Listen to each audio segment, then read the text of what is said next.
Hello നമസ്കാരം. എല്ലാവർക്കും സഹകാരി raise ബസിന്റെ ഡെയിലി കറണ്ട് അഫയേഴ്സ് ക്ലാസ്സിലേക്ക് സ്വാഗതം. ഇന്നറിയേണ്ടത്. അപ്പോൾ ഇന്നത്തെ വാർത്തയിലൂടെ നമുക്ക് എന്തെല്ലാമാണ് അറിയേണ്ടത്? ക്ലാസ്സിലേക്ക് കിടക്കാം.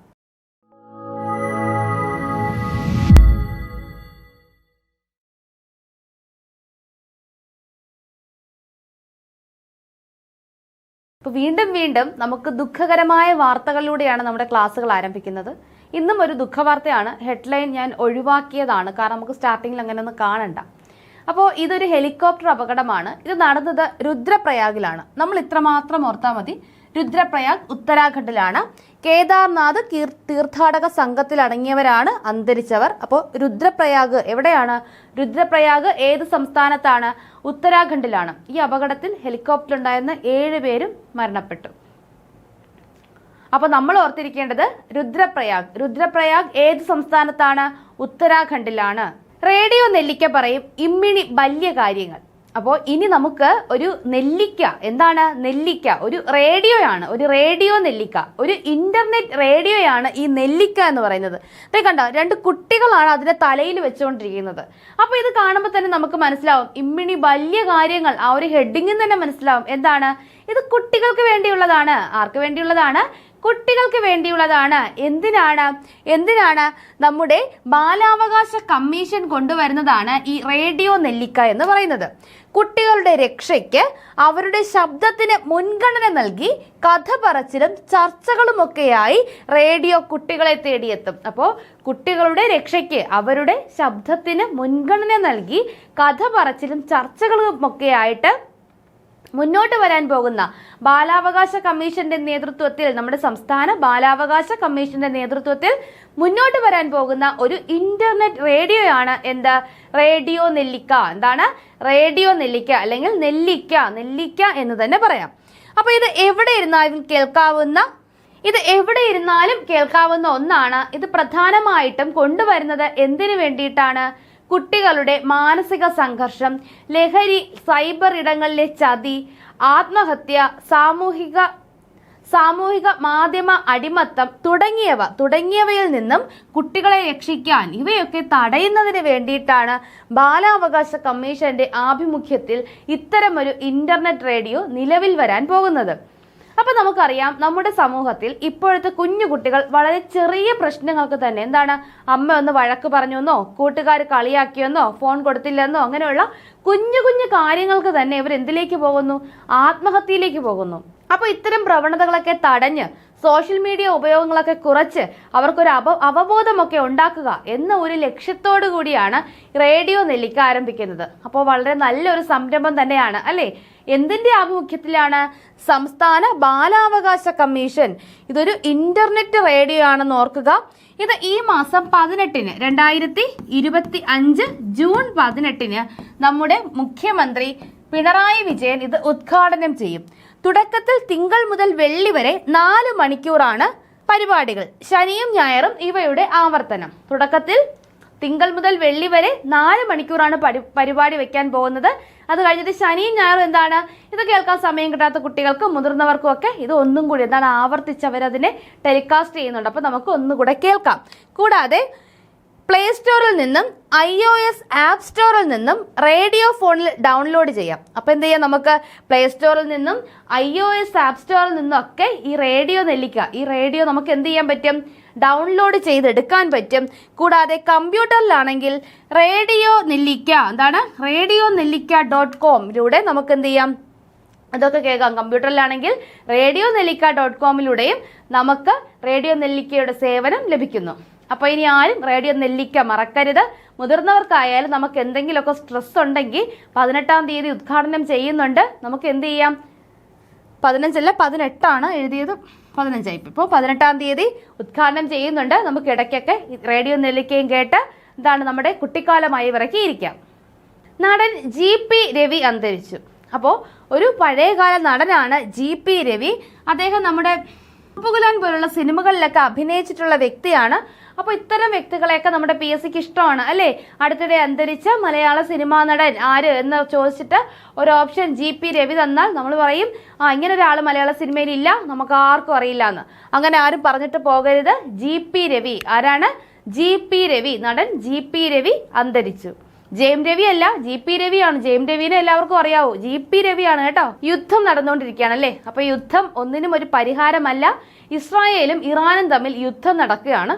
നമുക്കതിന്റെ കാര്യകാരണങ്ങളൊന്നും അധികം നമ്മൾ പറയണ്ട. നമുക്ക് വേണ്ടത് ഇറാന്റെ തലസ്ഥാനം. ഇറാന്റെ തലസ്ഥാനമാണ് ടെഹ്റാൻ. എന്താണ്? ടെഹ്റാനാണ് ഇറാന്റെ തലസ്ഥാനം. നമുക്ക് ചോദ്യം വരാം, അയൽ രാജ്യങ്ങളും അവയുടെ തലസ്ഥാനം, അയൽ രാജ്യങ്ങളല്ല മറ്റു രാജ്യങ്ങൾ, വിദേശ രാജ്യങ്ങളെല്ലാം തന്നെ ചോദിക്കാറുണ്ട്. രാജ്യങ്ങളും തലസ്ഥാനവും നമുക്ക് ചോദിക്കാറുണ്ട്. ഇറാന്റെ തലസ്ഥാനമാണ് ടെഹ്റാൻ.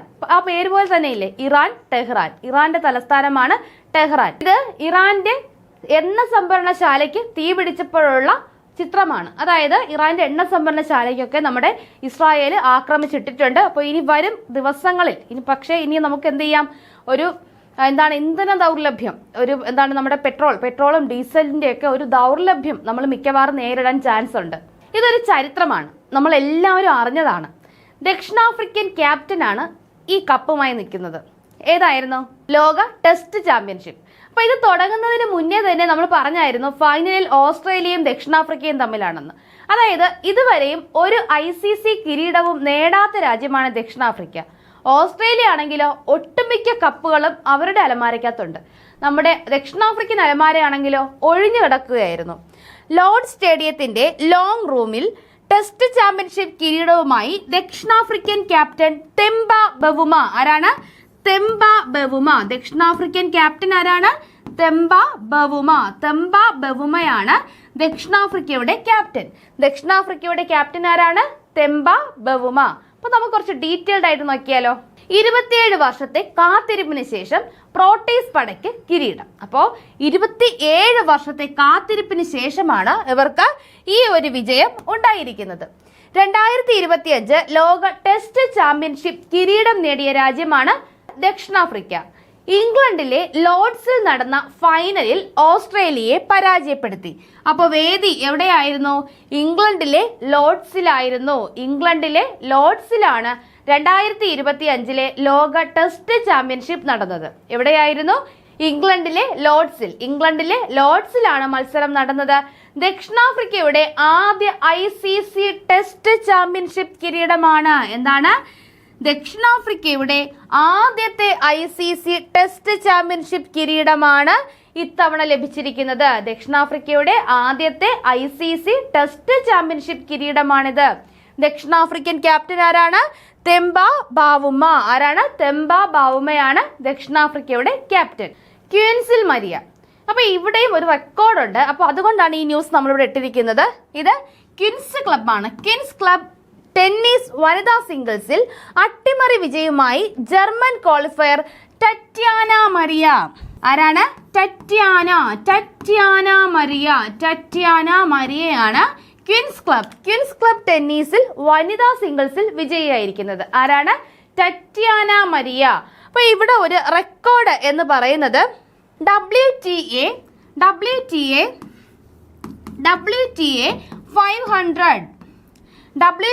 500 വിഭാഗം ടൂർണമെന്റിൽ കിരീടം ചൂടുന്ന പ്രായം കൂടിയ താരമെന്ന നേട്ടമാണ് മരിയ സ്വന്തമാക്കിയത്. എന്താണ്? WTA 500 വിഭാഗം ടൂർണമെന്റിൽ കിരീടം നേടുന്ന പ്രായം കൂടിയ വനിതയാണ് ആര്? ടറ്റ്യാന മരിയ. എന്താണ് പറഞ്ഞത്?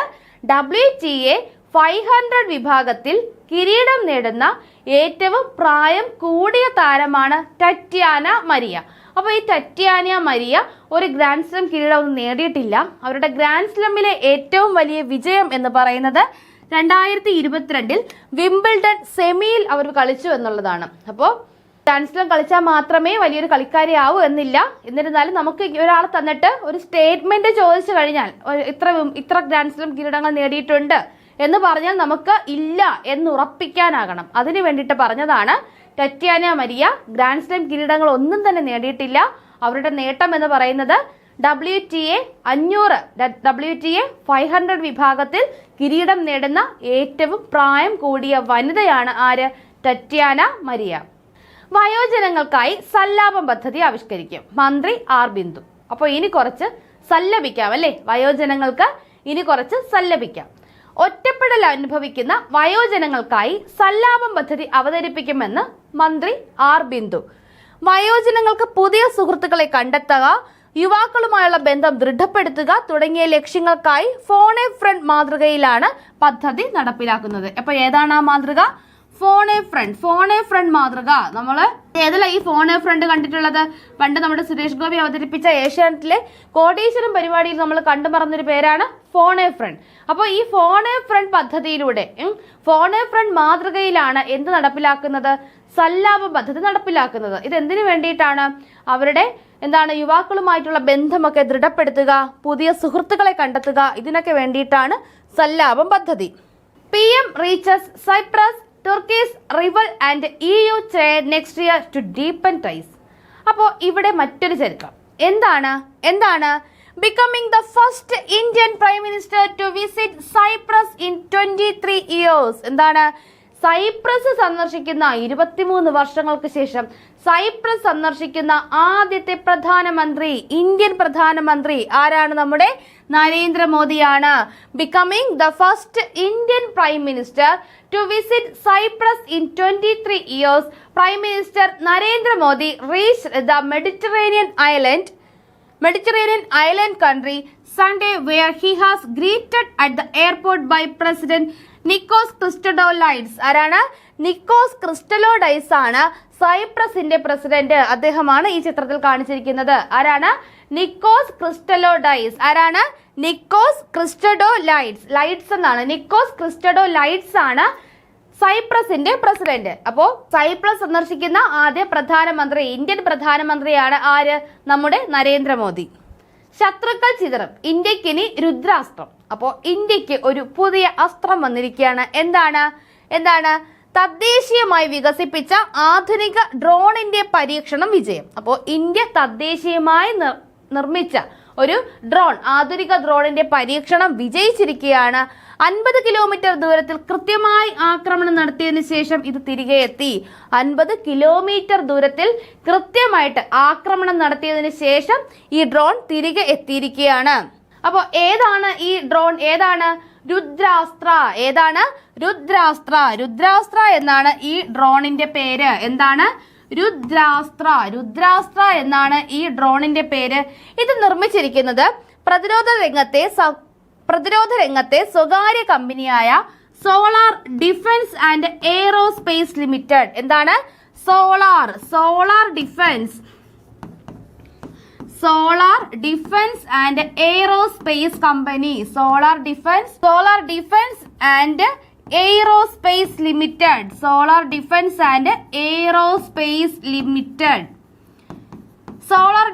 ആൻഡ് എയ്റോസ്പേസ് ലിമിറ്റഡ് ആണ് രുദ്രാസ്ത്ര എന്ന ഈ ഡ്രോൺ നിർമ്മിച്ചിരിക്കുന്നത്. ഇത് കഴിഞ്ഞ ദിവസം പരീക്ഷിച്ചത് എവിടെയാണ്? നമ്മുടെ രാജസ്ഥാനിലെ പൊക്രാനിലാണ്. നമ്മൾ അറിഞ്ഞിരിക്കേണ്ടത് ഇന്ത്യ തദ്ദേശീയമായി വികസിപ്പിച്ച ആധുനിക ഡ്രോൺ ഏതാണ്? രുദ്രാസ്ത്ര. ഇത് നിർമ്മിച്ച കമ്പനി ഏതാണ്? സ്വകാര്യ കമ്പനിയായ solar defence and aerospace limited. നമുക്കിനി കുറച്ച് കൂടുതൽ ആനുകാലിക വാർത്തകൾ അറിയാം. 2025 ഇ സ്പോർട്സ് ലോകകപ്പ് ആഗോള അംബാസഡറായി തിരഞ്ഞെടുത്തത് ക്രിസ്ത്യാനോ റൊണാൾഡോയാണ്. 2025 ഇ സ്പോർട്സ് ലോകകപ്പ് ഇ സ്പോർട്സ് ലോകകപ്പ് ആഗോള അംബാസഡറായി തിരഞ്ഞെടുത്തത് ക്രിസ്ത്യാനോ റൊണാൾഡോയാണ്. ഇതിന്റെ വേദി റിയാദാണ്. എവിടെയാണ്? റിയാദ്. 2025 21ാമത് ക്ലബ്ബ് ലോകകപ്പിന് വേദിയാകുന്നത് അമേരിക്കയാണ്. ഇത് ഇ സ്പോർട്സ് ആണ്. അടുത്ത് പറഞ്ഞത് ക്ലബ്ബ് ലോകകപ്പാണ്. 2025 21ാമത് ക്ലബ്ബ് ലോകകപ്പിന് വേദിയാകുന്നത് അമേരിക്കയാണ്. ലോകകപ്പ് മാതൃകയിൽ ആദ്യമായിട്ടാണ് ക്ലബ്ബ് ലോകകപ്പ് നടത്തുന്നത്. അപ്പൊ ലോകകപ്പ് മാതൃകയിൽ ആദ്യമായിട്ട് നടത്തുന്ന മത്സരമാണിത്. 2025 21ാമത് ക്ലബ്ബ് ലോകകപ്പിന് വേദിയാകുന്നത് അമേരിക്ക. ആകെ പങ്കെടുക്കുന്ന ടീമുകൾ എത്രയാണ്? 32 ആണ്. അപ്പോൾ ആകെ എത്ര ടീമുകൾ പങ്കെടുത്തു എന്നൊക്കെ കൃത്യമായി പഠിച്ചു വെക്കുക. ആകെ പങ്കെടുക്കുന്ന ടീമുകൾ 32 ആണ്. ജൂൺ 14 മുതൽ ജൂലൈ 13 വരെ അമേരിക്കയിലെ 12 സ്റ്റേഡിയങ്ങളിലാണ് മത്സരങ്ങൾ നടക്കുന്നത്. എത്രയാണ്? അമേരിക്കയിലെ 12 സ്റ്റേഡിയങ്ങളിലായിട്ടാണ് മത്സരങ്ങൾ നടക്കുന്നത്. ഇതിന്റെ ഉദ്ഘാടന മത്സരം ഇന്റർ മിയാമിയും അൽ അഹലിയും തമ്മിലാണ് ഉദ്ഘാടന മത്സരം. അപ്പോൾ ഇനി നമുക്ക് കുറച്ച് റിലേറ്റഡ് ക്വസ്റ്റ്യൻസ് നോക്കാം. സല്ലാപം പദ്ധതിയുടെ മുഖ്യ ഉദ്ദേശം എന്താണ്? എന്തിനാണ് സല്ലാപം പദ്ധതി? ഓപ്ഷൻ എ, കർഷകർക്കുള്ള വായ്പാ സൗകര്യം. ബി, തൊഴിലുറപ്പ് പദ്ധതി പ്രാവർത്തികമാക്കുക. സി, വയോജനങ്ങൾക്കായി ആശയവിനിമയ സാധ്യത ഉറപ്പാക്കുക. ഡി, വിദ്യാർത്ഥികൾക്കുള്ള സ്കോളർഷിപ്പ് നൽകുക. ഇതിലേതാണ് സല്ലാപം പദ്ധതി? അപ്പൊ നമുക്ക് എല്ലാവർക്കും അറിയാം, നമ്മൾ ഡീറ്റെയിൽഡ് ആയിട്ട് പറഞ്ഞതാണ് എന്താണ് സല്ലാപം പദ്ധതി എന്ന്. അപ്പൊ നിങ്ങൾക്കും അറിയാം, എല്ലാവരും ഉത്തരങ്ങളിലേക്ക് എത്തി എന്ന് വിശ്വസിക്കുന്നു. ഇതിന്റെ ആൻസർ എന്താണ്? ഓപ്ഷൻ സി ആണല്ലേ. ഓപ്ഷൻ സി, വയോജനങ്ങൾക്കായുള്ള ആശയവിനിമയ സാധ്യത ഉറപ്പാക്കുക. അതിനു വേണ്ടിയിട്ടാണ് സല്ലാപം പദ്ധതി കൊണ്ടുവരുന്നത്. അടുത്ത ചോദ്യം, താഴെ തന്നിരിക്കുന്നവയിൽ ശരിയേത്? അപ്പോൾ ഇത് കുറച്ച് അധികമുണ്ട്. അപ്പം അടുത്ത പേജിലായിട്ടാണ് ബാക്കി കിടക്കുന്നത്. ഓപ്ഷൻ എ, കുട്ടികളിലെ മാനസിക സംഘർഷം, ലഹരി, സൈബർ ഇടങ്ങളിലെ ചതി, ആത്മഹത്യ, സാമൂഹിക മാധ്യമ അടിമത്തം തുടങ്ങിയവ തടയുന്നതിനായി ദേശീയ ബാലാവകാശ കമ്മീഷൻ ആരംഭിക്കുന്ന ഇന്റർനെറ്റ് റേഡിയോ ആണ് റേഡിയോ നെല്ലിക്ക. അപ്പോൾ കൃത്യമായല്ലോ, ദേശീയ ബാലാവകാശ കമ്മീഷൻ ആരംഭിക്കുന്നു. കുട്ടികളിലെ മാനസിക സംഘർഷം, ലഹരി, സൈബർ ഇടങ്ങളിലെ ചതി, ആത്മഹത്യ, സാമൂഹിക മാധ്യമ അടിമത്തം തുടങ്ങിയവ തടയുന്നതിനായി സംസ്ഥാന ബാലാവകാശ കമ്മീഷൻ ആരംഭിക്കുന്ന ഇന്റർനെറ്റ് റേഡിയോ സംവിധാനമാണ് റേഡിയോ നെല്ലിക്ക. ഇതാണ് നമ്മുടെ രണ്ടാമത്തെ, അതായത് ഓപ്ഷൻ ബി. സി നോക്കാം. കുട്ടികളിലെ മാനസിക സംഘർഷം, ലഹരി, സൈബർ ഇടങ്ങളിലെ ചതി, ആത്മഹത്യ, സാമൂഹിക മാധ്യമ അടിമത്തം തുടങ്ങിയവ തടയുന്നതിനായി ദേശീയ മനുഷ്യാവകാശ കമ്മീഷൻ ആരംഭിക്കുന്ന ഇന്റർനെറ്റ് റേഡിയോ സംവിധാനമാണ് റേഡിയോ നെല്ലിക്ക. ഓപ്ഷൻ ഡി, കുട്ടികളിലെ മാനസിക സംഘർഷം, ലഹരി, സൈബർ ഇടങ്ങളിലെ ചതി, ആത്മഹത്യ, സാമൂഹിക മാധ്യമ അടിമത്തം തുടങ്ങിയവ തടയുന്നതിനായി സംസ്ഥാന മനുഷ്യാവകാശ കമ്മീഷൻ ആരംഭിക്കുന്ന റേഡിയോയാണ് ഇന്റർനെറ്റ് റേഡിയോയാണ് റേഡിയോ നെല്ലിക്ക. അപ്പൊ നമുക്ക് ഇങ്ങനെ ഒരു ചോദ്യം കാണുമ്പോൾ ഓപ്ഷൻസ് നോക്കിയ 4 ഓപ്ഷനും ഒരുപോലെ വലിപ്പമുള്ളത് അല്ലേ? പക്ഷെ ഇതിൽ എന്തെങ്കിലും പോയിന്റ് ഉണ്ടോ? നമുക്ക് ആകെക്കൂടി വന്നിട്ടുള്ള പോയിന്റ് എന്താണ്? ഏത് കമ്മീഷനാണ് ഇത് ആരംഭിക്കുന്നത് എന്നതാണ് ചോദ്യം. അപ്പൊ PSC ഇങ്ങനെയൊക്കെയാണ് പേജിന്റെ എണ്ണം കൂട്ടുന്നത്. അതായത് കഴിഞ്ഞ first level degree level exam എഴുതി കഴിഞ്ഞ ഫസ്റ്റ് സ്റ്റേജ് ഡിഗ്രി പ്രിലിംസ് എഴുതിയവർക്ക് അറിയാം, അവർക്ക് ചോദ്യപേപ്പറിന് പകരം ഒരു പുസ്തകമാണ് ഇൻവിജിലേറ്റർ കൊടുത്തത്. എല്ലാവർക്കും ഓരോ പുസ്തകം. അത്രയ്ക്ക് കനമുണ്ട്. എങ്ങനെയാ കനം കൂട്ടുന്നത്? ഇങ്ങനെയാണ് ആ കനം കൂട്ടുന്നത്. ഇങ്ങനെ ചോദ്യങ്ങൾ അച്ചടിച്ച് വരുമ്പോഴാണ് പേജുകളുടെ എണ്ണം കൂടി ക്വസ്റ്റ്യൻ പേപ്പറിന് കനം കൂടുന്നത്. അപ്പൊ ഇതിൽ നമുക്ക് ഇത്രയേ ഉള്ളൂ എന്ന് വിചാരിച്ച് നമുക്കത് വായിക്കാതെ പോകാൻ പറ്റുമോ? വായിക്കാതെ പോകാനും പറ്റത്തില്ല. എവിടെയാണ് നമ്മളെ കുഴപ്പിക്കുന്നത് നമുക്ക് പറയാനും പറ്റത്തില്ല അല്ലേ? അപ്പൊ ഇവിടുത്തെ ഉത്തരം എന്താണ്? ഓപ്ഷൻ എയിലും ബിയിലും എയിൽ പറയുന്നു ദേശീയ ബാലാവകാശ കമ്മീഷനാണ് റേഡിയോ നെല്ലിക്ക ആരംഭിക്കുന്നത്. ബിയിൽ പറയുന്നു സംസ്ഥാന ബാലാവകാശ കമ്മീഷനാണ് റേഡിയോ നെല്ലിക്ക ആരംഭിക്കുന്നത്. അതുപോലെ സിയിൽ പറയുന്നു ദേശീയ മനുഷ്യാവകാശ കമ്മീഷനാണെന്ന്. ഡിയിൽ പറയുന്നു സംസ്ഥാന മനുഷ്യാവകാശ കമ്മീഷനാണെന്ന്. അപ്പൊ ഇതിൽ ഏതാണ് ശരി? ഏതാണ് ശരി? റേഡിയോ നെല്ലിക്ക ആരംഭിക്കുന്ന കമ്മീഷൻ ഏതാണ്? ഏത് കമ്മീഷന്റെ ആഭിമുഖ്യത്തിലാണ് റേഡിയോ നെല്ലിക്ക എന്ന ഇന്റർനെറ്റ് റേഡിയോ ആരംഭിക്കുന്നത്? നിങ്ങൾക്ക് എല്ലാവർക്കും ഉത്തരം അറിയാം. എല്ലാവരും ഉത്തരം കമന്റ് ചെയ്യുക. ഒരു കാര്യം കൂടെ പറയാനുണ്ട്. അതായത് നമ്മൾ ഇന്ന് മുതൽക്ക് SBCID കോഴ്സ് ആരംഭിച്ചിട്ടുണ്ട്. അപ്പോൾ ആർക്കെങ്കിലും നമ്മുടെ കോഴ്സിലേക്ക് ചേരാൻ താല്പര്യമുള്ളവർ തീർച്ചയായും കമന്റ് ചെയ്യുക. അടുത്ത് വരുന്ന വെബിനാറുകളിൽ പങ്കെടുക്കുക. നമുക്ക് SBCID ഗ്രൂപ്പ് ഉണ്ട്, അതിലൊന്ന് ജോയിൻ ചെയ്യുക. 2025 വരെ PSC ചോദിച്ച degree level, 10th level, 12th level എല്ലാ എക്സാമും അനാലിസിസ് ചെയ്ത് ഒരു ക്ലാസ് ആണ് ഞങ്ങൾ നിങ്ങളിലേക്ക് എത്തിക്കുന്നത്. അതായത് ഇനി വരുന്ന പരീക്ഷകളിൽ PSC മാറി ചിന്തിക്കാം, അല്ലെങ്കിൽ കഴിഞ്ഞൊരു പാറ്റേൺ തന്നെ തിരഞ്ഞെടുക്കാം. അപ്പോൾ എങ്ങനെയൊക്കെ ഏതൊക്കെ പാറ്റേൺ ഏതൊക്കെ രീതിയിൽ PSC മാറി ചിന്തിച്ചാലും നിങ്ങളും റാങ്ക് ലിസ്റ്റിൽ ഉറപ്പായും ഇടം നേടും. ആ രീതിയിലുള്ള ക്ലാസ്സുകളാണ് ഞങ്ങൾ നിങ്ങൾക്കായി നൽകുന്നത്. അപ്പോൾ തീർച്ചയായും എല്ലാവരും SBCID കോഴ്സിൽ ജോയിൻ ചെയ്യുക. അപ്പോൾ ഇതിന്റെ ഉത്തരം എന്തായിരുന്നു? ഓപ്ഷൻ ബി ആണ്. സംസ്ഥാന ബാലാവകാശ കമ്മീഷൻ ആരംഭിക്കുന്ന ഇന്റർനെറ്റ് റേഡിയോ സംവിധാനമാണ് എന്ത്? റേഡിയോ നെല്ലിക്ക. അപ്പൊ ഇത്രയുമാണ് നമ്മുടെ ക്ലാസ്. അടുത്ത ക്ലാസ്സിലൂടെ നമുക്ക് കൂടുതൽ ആനുകാലിക വാർത്തകളുമായി വീണ്ടും കാണാം. താങ്ക്